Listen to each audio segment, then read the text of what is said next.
If you are starting to feel tired and frazzled and pulled in too many different directions and just a little burnt out and you're wanting to avoid it, you're wanting to avoid getting to that final stage of burnout where you can do nothing else but throw in the towel, let's talk about some things that you can do to actually get off of that path now. I've talked about the symptoms of burnout. You can watch that video. I'll link it below.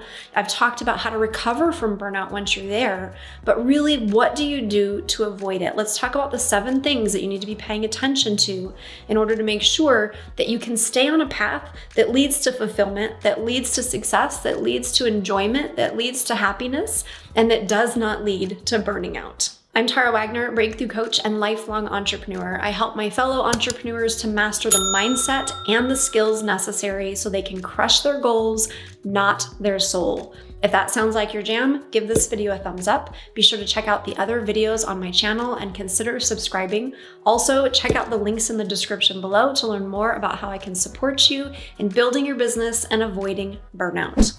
Number 1, you must identify your precursors to stress. Stress is what burnout is, right? Massive amounts of stress in the body, even good stress, lead to burning the body out, burning the mind out. What you want to do is identify the things that lead to stress, getting proactive about it. What are the things before you start to feel stressed out?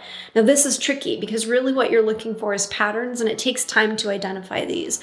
But to give you an example, one of the things that I started to notice was before I started to feel burnt out or fatigued or tired or whatever it was, I would first start to crave a lot of carbs, right? My body was saying, we need more energy, we need more energy. As my tank was getting lower, I was craving more carbs. This is my sign that I need to adjust some things.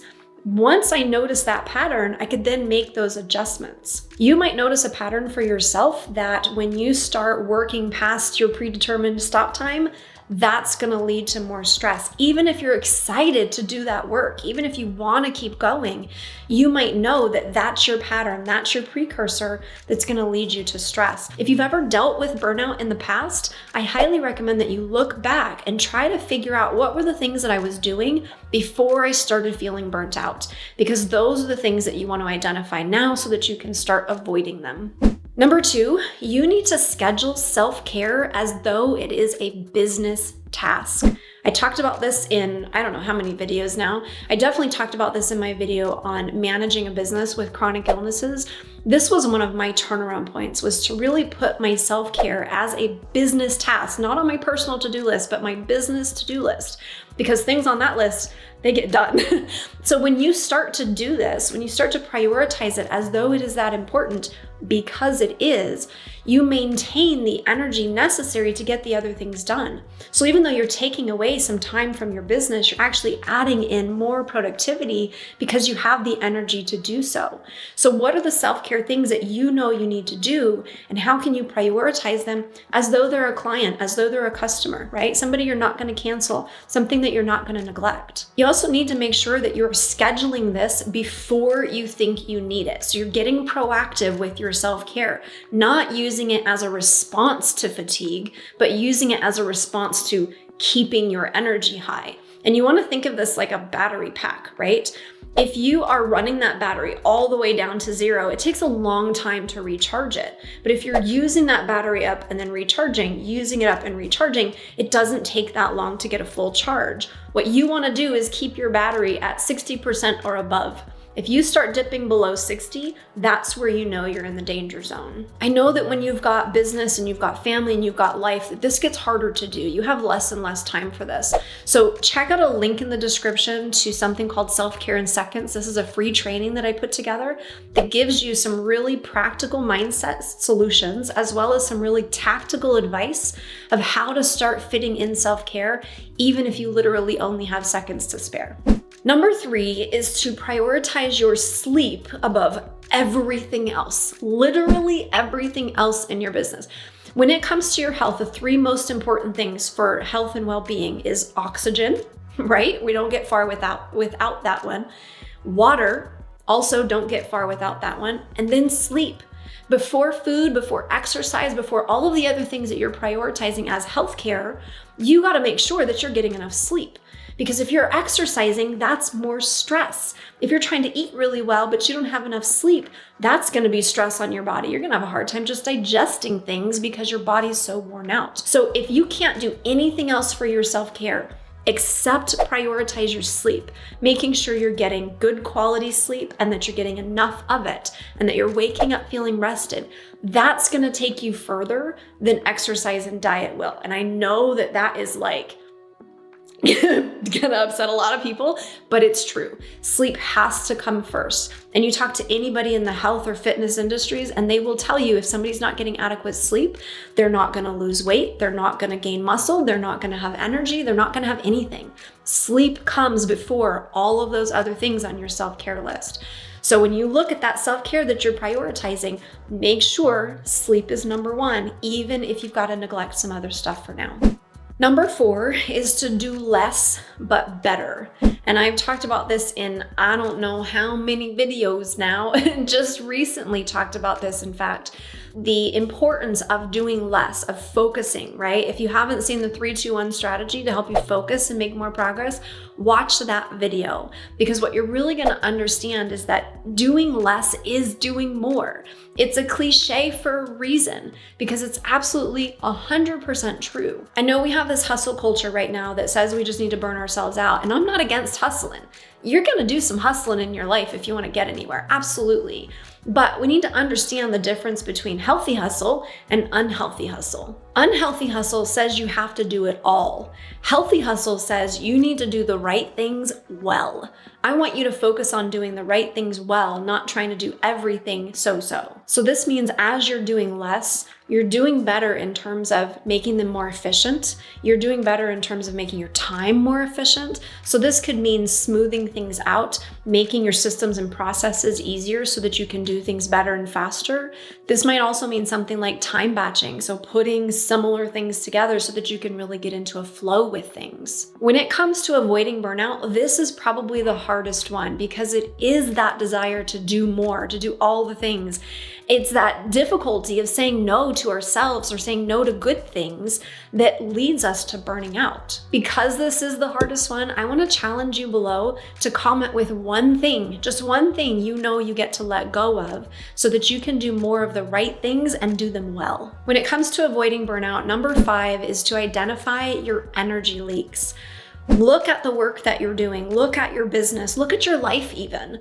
What are the things that are really draining you of energy? Where are the things that take too much time and focus from you? They're probably not your zone of genius. They're probably not the thing you got in business for, right? Maybe this is bookkeeping. Maybe this is managing social media or managing an inbox. Maybe this is whatever it might be, inventory. Look at the things for yourself that you are most struggling with energy-wise. These are the things that are leaking your energy. They're the hole in your boat. What can you do to plug up that hole? What can you do to outsource those things? What can you do to ask for help? What can you do to even rearrange your business so that those things are no longer a part of it, perhaps? Number 6 is moving towards your zone of genius, figuring out the ways that you can spend more time doing the things that you're really good at, that give you energy and that create results in your business, and then reinvesting those financial results into ways to put yourself into that zone of genius even more. So outsourcing, hiring the right people, getting the right systems in place, doing what you can to optimize the other areas of your business so that you're spending less mental and physical energy on them. Get creative here, because the more you're spending time on the things that are not your zone of genius, the more tired you're going to become, the more burnt out you're going to become. And I know that this is tricky. And sometimes we get to be a little sloppy in our business, focusing on the income producing activities, focusing on the things that give us energy, focusing on the things that will create results in our business, neglecting some other stuff, not important stuff, but some stuff, until we get to the point where we're making enough money that we can outsource those things. And then taking that money and reinvesting it back into our business to buy ourselves more time, to buy ourselves more energy so that we can get more and more into our zone of genius. Over time, this isn't going to happen overnight, but over time, you want to be working 70, 80, 90% of the time in your zone of genius, having people on your team helping you with the other things that maybe you're good at, but they take a lot from you in order to get them done. Or maybe you're just not good at them at all, but they need to get done. And you got to have somebody filling in that seat, making sure that aspect of the business is being taken care of so you can focus where you know you're meant to focus. And then number 7 on how to avoid burnout is to not overdo good things. The first phase of burnout is called the honeymoon phase. When you're super excited, when you're super amped, you're spending lots of time and energy on something, and you want to because you're having so much fun. Maybe you're getting results from it. Maybe it's just a fun challenge, but you're enjoying the process.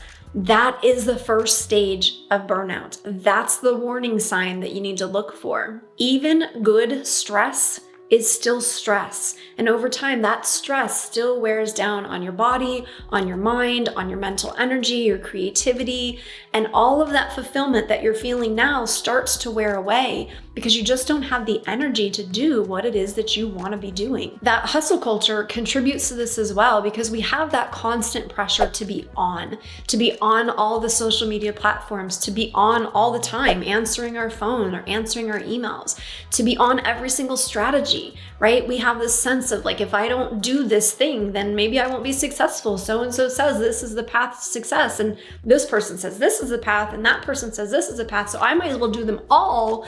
And then we wonder why we're struggling and burnt out and hating our businesses or hating our work.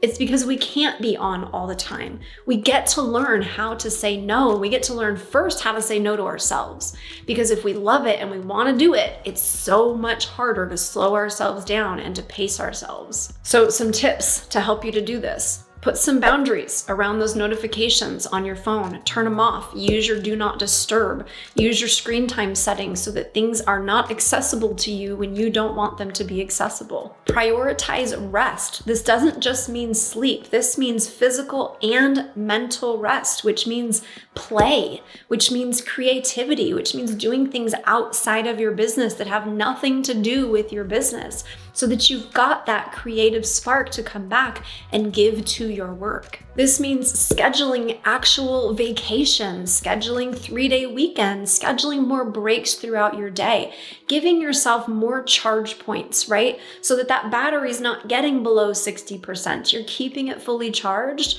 so you're able to run at the optimum level.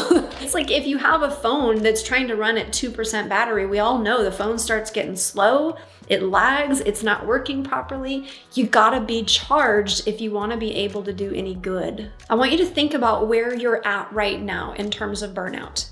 And I want you to remember that nothing changes if nothing changes. If you don't get in front of it now, if you don't get proactive, if you don't start putting in some boundaries, if you don't start creating some systems, doing the things that are gonna help you to avoid burnout, then the trajectory that you're on is gonna lead you to burnout until you change that trajectory. You may feel like you're only 2 degrees off of center, right? But you stay on that trajectory for long enough and pretty soon that 2 degrees turns into a lot more. So what I'm talking about here is making sure that you're course correcting and keeping yourself at center, keeping yourself balanced, keeping yourself focused, keeping yourself well taken care of so that you're moving forward and not veering off to the side. So really, how do you avoid burnout? You avoid burnout by how you're taking care of yourself. And if you struggle to take care of yourself or you struggle to stick with it, make sure that you're subscribed for my next video because that's exactly what I'm going to talk about. Make sure you also watch the last video on the symptoms of burnout and watch my other video on recovering from burnout. Just basically absorb yourself in all things burnout and self-care so that you can really just brainwash your head to getting you on that right trajectory. And if you need more support with that, make sure you also check out the self-care in seconds training below to teach you the mindset shifts that you need to have, as well as some really practical strategies that you can fit into any sort of busy life. No matter how busy you are, I've got strategies for you. Give this video a thumbs up if you found it helpful, encouraging, inspiring in any way. Fist bump in the comments if you made it to the end of this one. Thank you so much for watching, and I will see you in the next one.